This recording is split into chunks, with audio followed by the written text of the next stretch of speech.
আসসালামু আলাইকুম। বাংলাদেশ ব্যাপী আজ বাংলাদেশ সোনার দেশ। এই বাংলাদেশ সোনার দেশ গড়তে যারা আজ নির্বাচিত হয়েছেন, যেসব নেতাকর্মীরা নির্বাচিত হয়েছেন, আমি তাদের উদ্দেশ্যেই কয়েকটি কথা বলতে চাই। যেমন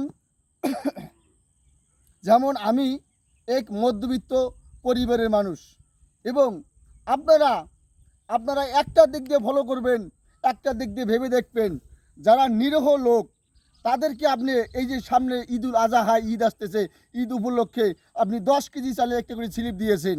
আমি আপনাদেরকে করজোড়ে জানাইতেছি যে আপনারা এই স্লিপটি না দিয়ে আপনারা তাদেরকে আপনি দরকার পড়ে এই যে বছরে 2বার 3বার 4বার না দিয়ে আপনি একবার তাদেরকে একটি মোটা অঙ্কের যদি কিছু দিতেন, তাহলে হয়তো তারা সেটা নিয়েই তারা করে ধরে খেতে পারত। এবং দেখেন, যারা ছোট লোক আছে, মানে ক্ষুদ্র পরিবার, তারা মনে করেন দিন মজুরে কাজ করতেছে বা কোথাও না কোথাও কোনো কাজ করে খাচ্ছে।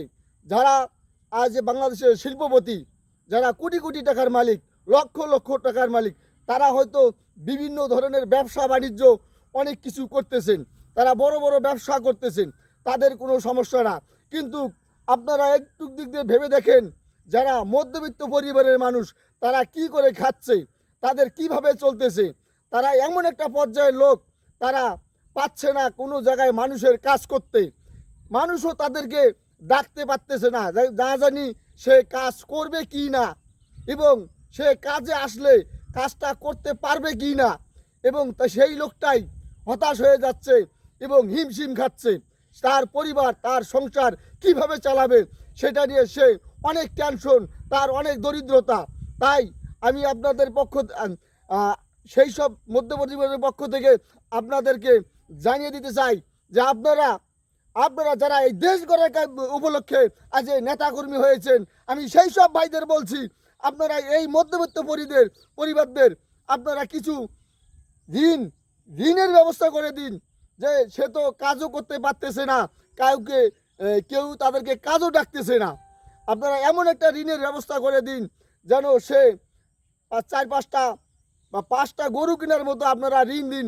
সেই ঋণটা হবে আপনাদের সুদবিহীন, মানে আপনারা কোনো সুদ নেবেন না। সেই সব যাতে তারা দেখা যায় আপনার কাছে সরকারিভাবে ঋণ নিয়েছে, নিয়ে 5টি গরু কিনেছে, সে গরুর পাশে শ্রম দিচ্ছে, তার সংসারটা এই কারণেই ভালোভাবে চলতেছে।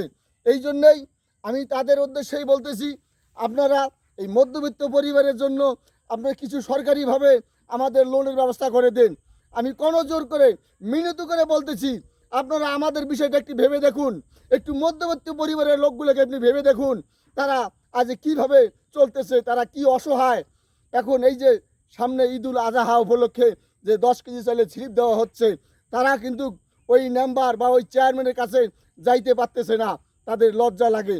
মেম্বাররা হয়তো দেখলে বলবে, হে ভাই তুমি কেন আসছো, তোমার কিসের অভাব। কিন্তু সেই বুঝতেছে তার কিসের অভাব। সে লজ্জায় শর্মে বলতে পারতেছে না যে আমার বাসায় রাত্রের খানাটা নেই। আমি কিছুতেই আপনাদেরকে প্রকাশ করতে পারতেছি না। তাই আমি আপনাদের মতো দেশ গড়ার এবং সোনার বাংলা গড়ার কারিগরদেরকে আমি করজোড়ে মিনতি করতেছি, আপনারা আমার এই বিষয়টা একটু ভেবে দেখবেন।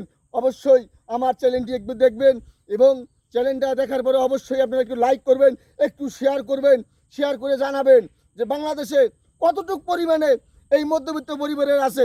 একটা আনুমানিক যে দেশে 18 কোটি মানুষ যদি হয়ে থাকে, সেখানে 10 কোটি লোক তারা উচ্চ ধরনের, এবং দেখা যায় 4 কোটি লোক, 4 থেকে 5 কোটি লোক একবারে নিম্ন শ্রেণীর, তারা রোজ কাজ করে খেতে পায়। কিন্তু মধ্যবিত্ত যে 4 কোটি মানুষ আছে, তারা কি করে খাচ্ছে, আপনার তাদের কথা ভেবে আপনারা একবার আপনারা সরকারিভাবে এই লোনের ব্যবস্থা করে দিবেন। এই বলেই আমার এই সাধারণত ছোট্ট কথা আমি এখানেই শেষ করছি। আসসালামু আলাইকুম।